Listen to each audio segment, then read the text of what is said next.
honestly, it is a statement when you think about how we are as a society, because it could change tomorrow.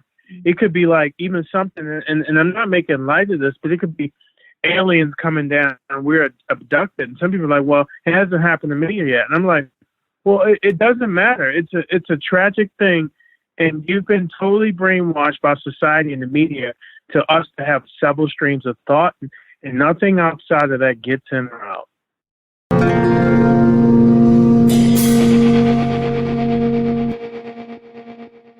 Aloha, ladies and gentlemen. Jeremy Vaeni here, your host of Our Undoing Radio, brought to you by OurUndoing.com. Please go there, visit, read, listen, watch, smell.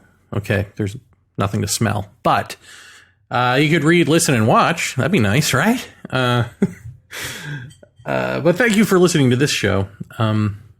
It's funny, I originally clipped that little bit about alien abduction that Marvin Speller said last week to riff on in a completely different way. But then just as I sat down here at the microphone, I thought, why don't I actually literally riff on it? The literalness of what he's saying. That could be fun, right? Probably because last night I recorded a live show with Tim Banal, Banal of America. We did a Banal of America block party. And we did that because we were going to do a Good Parade, which is our comedy show that we resurrect every now and then, because I'd had a goofy dream about him that I thought would be a funny thing to put out on the airwaves.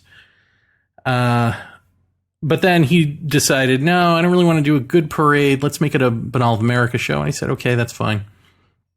So we did that, and I ended up being interviewed more than co-hosting. And he wanted to talk about my own so-called alien abduction experiences, which I haven't talked about on this show. And I don't really talk about on OurUndoing.com, because I'm just over talking about it and writing about it. And I've done enough in my life about this stuff. And it doesn't hold much interest for me, at least in terms of rehashing past events and that sort of thing. But also, it doesn't hold interest for me in having conversations that other people think are deep that are not deep. They think that the topic itself is deep because, hey, aliens from another world or multidimensional or whatever it is. Or if you're a skeptic, you might say it's all psychological, it's fantasy proneness, it's childhood trauma being masked by some phantasmagorical fantasy. I don't know. But those aren't deep. Those are just... Those are guesses, right? Guesses about the surface level of this phenomenon. And that gets to really the context of what Marvin was saying, which is that in society, we're only taught to hold, as he said, several strains of thought, and nothing else gets in or out. And you could say we're trained to do that, as he did by the media. Or you could say that the media is... I don't know how, I guess I'm stammering and stuttering here because I'm not sure how conscious of an intent that is on the part of media groups, in terms of like keeping us stupid, keeping us down. It certainly, I know, is a product of a corporate media that will keep you away from certain topics that would harm the corporation or corporate world, corporate thinking, the bottom line, their dollar value, this sort of thing, or their crimes. Sure. But I also know that, like, they run on as tight a budget as they can because they are corporately owned. And so there's only so many stories they're going to do. And it's all about advertisement dollars, your interest. I mean, really, this is the problem with corporate media, is it's catering to the interest of a public to keep them around so that they'll watch advertisements. And that should not be what the news is. And as a result, there are only, several things in a 24-hour news cycle that you'll hear about over and over and over again. And the result of that is that we're uneducated about everything else that's going on in the world. But also, we're not, unless you go to college and take specialty courses in media, you're not going to, or I mean, you could buy books on it, I'm sure, or maybe see some YouTube videos of scholarly types talking about it. But unless you go out of your way and make the effort and know to do that, you're probably not going to learn how to read the media, how to watch the media, and know what the manipulations are and know how and why they're doing what they're doing, that sort of thing. Why the conversation is tailored the way it is. And not surprisingly, this is the same thing in ufology, the study of UFOs. It's probably the same in everything in our society. You've got a group of people who you say are at the top or powerful or the narrative drivers, and they tell you what the story is. Therefore, they tell you what to think. In UFO world, I think the storyline is driven by the need to dumb down a topic, or not even dumb it down, but to make it as simple and palatable as possible, because anything outside of the norm is to be ignored. This is what we're taught, right? Anything that is abnormal is an outlier. Therefore, it isn't happening, or it will cave to a prosaic explanation. Eventually, it's either crazy talk or liars talking, or, go down the list of anything it is except what people are reporting. So, because that's the case, researchers make a cookie cutter explanation out of UFOs and supposed alien abductions. So unidentified objects and, let's say, unidentified interactions with a seemingly other intelligence. They give a definition to those. They say, yeah, sure, it's unidentified and unknown, but I really know what it is. It's aliens. Here it is.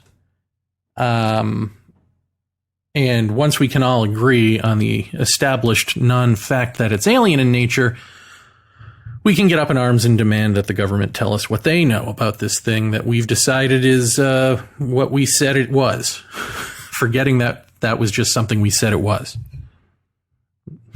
And it may be, right? But that's not important. The fact of the matter isn't important. What's important is that we've defined it, we have come to agree upon this definition, and we present everything to you through this lens. And that now you don't remember that this is unidentified and unexplained and a mystery. You think it's been solved. And the real mystery is, how much does the government know? What are these aliens up to?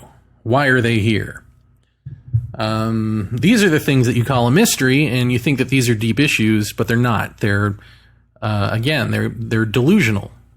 They come from the mistaken notion that you answered the topic to begin with, and now you're on to the next set of questions. You're not. So, now, UFO world, like any subculture like this that gets into paranormal phenomena or conspiracies or even spiritual stuff, the fact is it works in the same way as the mainstream media, as our fears of how we're being controlled, because there isn't a group at the top doing this. It's what the mind does, right? So the mind, this westernized mind of ours that we all partake in, does this through us, let's say. The real puppet master is us, puppet mastering ourselves. And so we express that through any of our interests. The corporate overlords' interest, they happen to have a lot of money, so their interest can be spread around quite a bit. People in ufology have less money, so it's more self-contained. But every now and then they get media coverage, and or something like Ancient Aliens becomes popular, and so they can spread out that way. Spread their dysfunction that way. So So it was interesting for me to talk about my own stuff with Tim Binnall the other night because I hadn't done it in a long time. I mean, I've done a show called The Experience where I talk to other experiencers about their experiences, but I don't really get into my own stuff that much anymore. But one of the things that he mentioned, which I hadn't thought about, is that I'm one of the first people, or maybe the first person that he's known to really adopt the term experiencer or experiencer of high strangeness as opposed to alien abduction, which is funny. And I suppose it's kind of true, but I never thought about it that way because I always thought like it was irrelevant in some sense.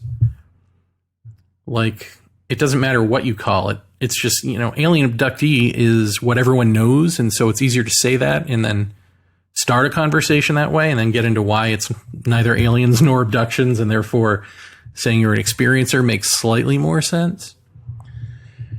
But it's neither here nor there. We all know what we're talking about here, at least to pierce the subject together and then I can communicate to you why it is not that. But at the same time, I guess I did tend to adopt experiencer as a moniker or whatever, as an identifier. And I think because I didn't want to do a disservice to the actuality of the phenomena, which is, again, mysterious.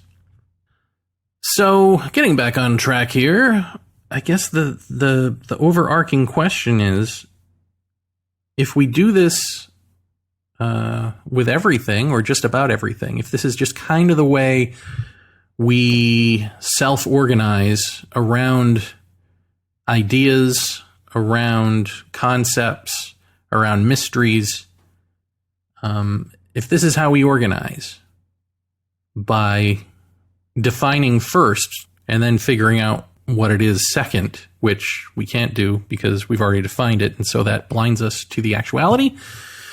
How real is real anymore? I mean, are we living in an illusion, and is that illusion coming from us, or what? And if we are, and we are, then how are we to cut through that noise with practices, with meditations, with yoga, with prayer, that all come from that mind? How are we to break through that mind with the tools of that mind? We can't, right? We are not to do that. We can't get out of the delusion with dream material from that delusion. And yet for thousands of years, we've heard that's not true. Just do this and you'll get this result. You'll get a result, but that result is more of the same thing. It's more of mind stuff. It's more of you. And just as we've said on this show that you are thought, the thinker is thought, the thinker is no different than thought, it just believes itself to be different. This is another level of that.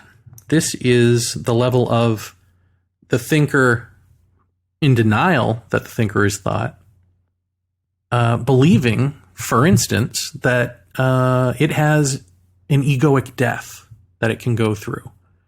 And in this egoic death, it transcends itself and becomes higher, deeper. But if the self is still there, what did it transcend? Where did it go? Did it not just add layers to itself and pretend that it actually dissolved completely? It didn't dissolve completely. It added layers to itself, and it's still the center of itself, right? It's still the center of all of these layers, all of these new and improved thoughts and feelings. And because feelings are involved, you really cement the fact that you've changed somehow. Because we've put all our eggs into that basket. If I feel it, it's true. Trust myself, trust my intuition, trust my gut. Well, my is the problem. The differentiation between you and gut is the problem. You know, when I look outside the window at my post office. It's an idyllic view. There is this gorgeous mountain. There's a little perfectly boxy shaped church right out front. Behind that is the mountain. And then the wide open sky. And the mountain is phenomenal with the tall grass and the trees. And it looks completely manicured from far back. It is so beautiful and gorgeous. And it's like you can get sucked into that sense of beauty if you stare at it nakedly. You know, if you stare at it without, and I mean that in the sense of thought, like without thinking about anything else, if you were just really as one with that scenery, it could take you away, and you could literally be at one with that. You could, you know, it's the realization of you and the mountain are one. This is what they say anyway. But really what it is, I mean, if you really boil it down, it's that you and the mountain are beauty. That if there's no other competing thought going on, you know, and you're just observing that beauty, the mountain is beautiful, is the beauty, and you are beautiful. You are the beauty, and you are merged in that stream. You are one. There's no thought, there's no sense of self to block it out, to change the channel and think about something else. In that moment, there is no time, there's no psychological self. There's just the moment, and the moment is beauty. And that is wherein you and the mountain are one. When you're back in time, in the next moment, after you cough, or the lady, post office woman behind the desk says, "Excuse me, may I help you?" And you blink it off and go, "Wow, that was an amazing experience that I'm now going to interpret as a feeling," and go on with my day. Now you and the mountain are separate. But in a way, you're still one. That separate self-sense is also still one. I mean, if you think about it, the mountain isn't manicured. It just appears that way. It's an illusion. If you were to get up close, if you were to climb the mountain, you would see that grass is taller than you. It's razor grass. It's cutting you. There's probably a lot of weeds up in there. There's bugs. You know, it's not pleasant.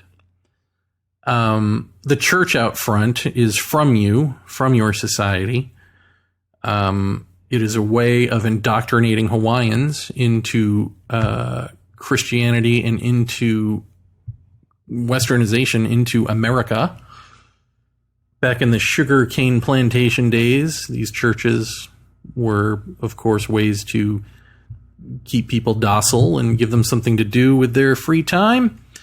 Such as it was, which probably amounted to, well, it's a small town, gossiping and giving your hard-earned pay back to the church. That's probably, I'm just guessing. So, in that way, the mountain is also you. It's this illusion of beauty on the surface, where if you cut a little deeper, if you know a little something, you realize there's an ugliness to it, and that ugliness is yours. That tall grass is a foreign invader. It's something that either Americans or Europeans, someone else brought over. A lot of those trees are probably not native trees. They probably killed off the native trees. None of those insects existed prior to non-Hawaiians arriving here. And then the church. So it can be said that in its separation, even though it is separate from you, it is you. It is your pollution. It is the egoic self, what the self has actually done, what thought has done in the form of social norms, in the form of conquest, to this mountain. The shadow side of the mountain is the side that you live every day. It's the side that you are. And the deep beauty that is the mountain, regardless of how you've paved over it or your society has paved over it, that beauty regardless is also you. But the day-to-day you has to dissolve, has to disappear, if only but for a moment, to experience that beauty that you are. But again, once you come right back to time, you sort of snap out of it and are likely to say, that was a beautiful experience of that mountain. Or, wow, what an amazing feeling that provoked in me. I don't know why it touches me so deeply, but you break it up. You're no longer the beauty. The mountain is still beautiful, but you're no longer there. And this depth of us is truly what we're blocking out with our media, with whatever, with the fact, as Marvin said, that we are taught, or we teach ourselves, let's put it that way, to only hold several strands of thought at once, several notions of anything at one time, how the world is. That's our baseline, because that's the baseline of the self, in denial of wholeness. The self that clings to living, and being the controller, the mastermind, the center, that person, you. That's who you are. You're doing this to you. Media moguls are people. You're people. Right? This is all of the same mind. Now, let's say that there's another intelligence out there, or in here, or wherever, permeating the place. There's another intelligence. And throughout the ages, we've called it different things. In this age, because we're forward-looking, future-projecting people in a way that we never were before, we call them aliens, because that's who we think we're going to meet in the future. Since we're future thinkers, we've constructed for ourselves in the present a definition of this mystery, of this intelligence, and we call that aliens because that's who we think we're going to meet in the future. Of course, now we're even more intellectualized than that, right? The more we learn, the more we think, well, maybe it's not aliens from another planet.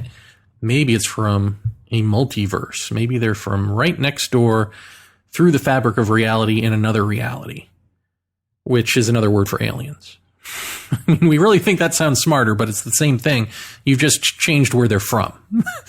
But again, all of that is because we're futurists. We think forwardly, in this society anyway, because we can afford to, a lot of us. We don't have to, of course now we do, but there was a time, let's call it 4 years ago, when we didn't have to struggle with the day-to-day so much. At least the privileged. There were people who could afford to daydream. There were people who could, not be a mogul and still dream big about the future. I'm guessing you probably didn't get that back when there were like knights and things. Back when, you were just a pauper in a field or whatever it is. Or even farther back than that. I'm guessing if you're a slave, unless you're living at the edge of being fed up with slavery to where you must change it. It must change. If you're living in that beginning or middle period where everything's confusing and hopeless, you're probably not thinking about the future. You're just thinking about how awful right now is, or how do I make right now less awful for my children? What do I do with this hellscape that I find myself in? So once you can afford to live in your own head a little bit, not have to worry about where your next meal is coming from, or if a bear's going to eat you, or whatever it is, you start to develop a sense of going somewhere. Oh, yeah, right, I'm here, and I'm going somewhere. I'm evolving. Maybe I'm getting off this rock. Going to have a Star Trek future, right? We talked about that last season. So any intelligence that is not our own, that we interact with, that seems to speak with us in our language and have something to tell us, or do with us, or do to us, do for us, do against us, whatever it is, we call that aliens. We're not going to call it angels and demons because that's the past. And we poo-poo the past. We know that that's all superstitious nonsense. We're not going to call it fairies because that's also silly. It's non-rational, and we're rational. We're forward-thinking. We're not going to call it, I don't know, dwarves or elves or any of the, mystical stuff, demigods, all ye old definitions. We're not going to call it that. We're forward-thinking. It's aliens. It's people from a multiverse. Maybe they invented us. Maybe we're simulation. Well, we are a simulation, but we're the ones simulating us. And I think it's pretty easy to see that this is the case. But it's not so easy to talk about because people don't want to talk about that. People want to talk about where they are. They want to express from where they are, where they think they are, from themselves, from their center. From thought, knowledge, ye old thought from the past that they've absorbed, that is now them. That's their baseline. That's where they want to talk from. I mean, how would you talk about something not from there? What knowledge doesn't come from the past? What knowledge isn't taught to us?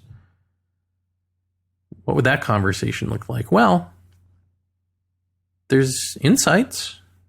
We do have aha moments in our silence, right? In the shower.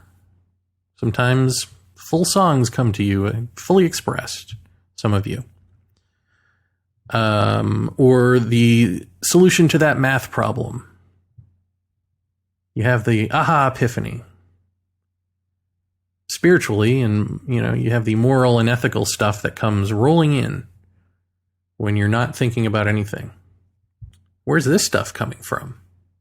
And if there were beings that spoke language that way, could they talk to us consciously? I mean, if something comes out of our depths or through our depths and bubbles up to our surface, and that surface is the thing we think is deep, would they talk to that surface, that delusion?